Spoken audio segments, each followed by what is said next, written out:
നമ്മുടെ കൊച്ചു കുഞ്ഞുങ്ങളുടെ ഭാവി മുന്നിൽ കണ്ടുകൊണ്ട് ഞാൻ അവരുടെ വിദ്യാഭ്യാസത്തിൽ കുറച്ച് പരിഷ്കരണങ്ങൾ കൊണ്ടുവരികയാണ്. Twinkle twinkle little star how I wonder what you are. രാത്രി പിള്ളേര് സമയത്തിന് ഉറങ്ങാണ്ട് മാനം നോക്കിയിരിക്കണം എന്നാണോ കവി പറയണത്? കുട്ടികൾ അതാണോ പഠിക്കേണ്ടത്? അത് ബഹിഷ്കരിച്ചിരിക്കുന്നു. Wheels on the bus go round and round. ഏത് ബസ്സാണ് ഇവിടെ റൗണ്ട് ആൻഡ് റൗണ്ട് പോണത്? 2 വീലിലല്ലേ ഇവിടുത്തെ പ്രൈവറ്റ് ബസ് പോയിക്കൊണ്ടിരിക്കുന്നത്? ഒക്കെ പോട്ടെ, ഞാൻ എന്നാലും നോക്കുമ്പോ നിലം തൊടാണ്ട് ബസ് പോണാണ്ടു. കുട്ടികൾ സത്യാവസ്ഥ അറിഞ്ഞു വേണം വളരാൻ. അവര് ജാഗരൂകരായി മാറട്ടെ.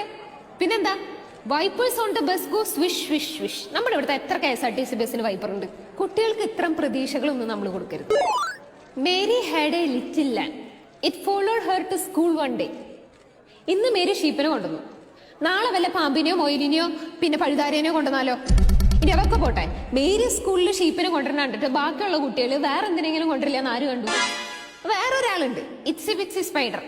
മഴ പെയ്യാ താഴ്ത്തുവര മൂളി കയറി പോവാ, മഴ പെയ്യാ താഴ്ത്തുവര മൂളി കയറി പോവാ. ഇത് മഴ പെയ്യുമ്പോ വീഴാത്ത വേറെ എവിടെയെങ്കിലും മാറിയിരിക്കണം എന്നുള്ള ബോധം ആ സ്പൈഡറിനുണ്ടോ? ഇത് എഴുതിയ കവിക്കുണ്ടോ? ഇത് പഠിക്കണ കുട്ടികൾക്കുണ്ടാവും.